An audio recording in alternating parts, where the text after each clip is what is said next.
So my foray into the group therapy world began my first year at Naropa in the grad program, the transpersonal grad program, and we would get all these emails offering different events or workshops that we could attend outside of school, but usually I was too busy with school to really take any of those offers up. But every now and then I would kind of pick a random one when I had the bandwidth for it. And so I saw this one that said something about an addiction rehab facility called Cedar in Aurora, and I thought, oh cool, this is a conference on addiction. So I decided to go, and when I walked in, I got sort of funneled into this room that had just a circle of like 7 or 8 chairs in it. And you can imagine my surprise thinking this doesn't really look like a conference. And before I knew it, I'm sitting in a group of 7 strangers and a group leader, and the leader says something like, "We're in process." And then he was just quiet. And I remember feeling this like exhilarating, terrified feeling, having no idea what was going on. And then suddenly people just started talking about what was coming up for them in the moment and putting their thoughts and feelings into words, which I later learned was the contract. That was really all we were told to do in this space.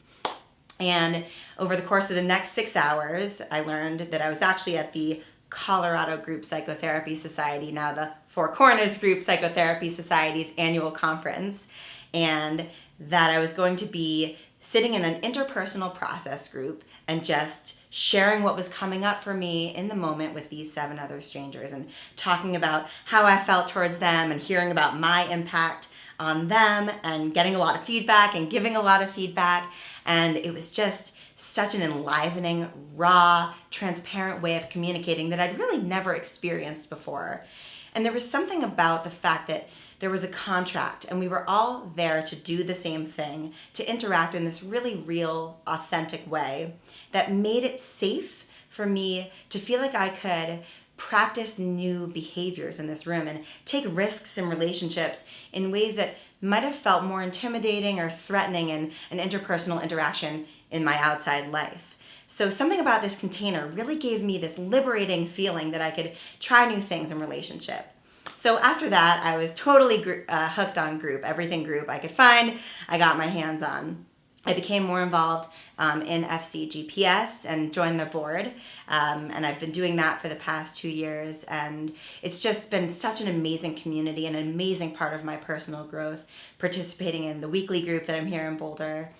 And what I realized was that group has offered me an opportunity to work with wounds and patterns that were created in the context of my entire family system.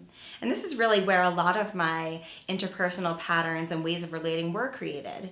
So in individual therapy, you can work with transference that happens in the realm of maybe a parent-child dynamic, but this type of familial transference is really unique to group, and it's something that I found so powerful in my own personal growth and working through some of the behaviors and patterns that have been created for me in my family system.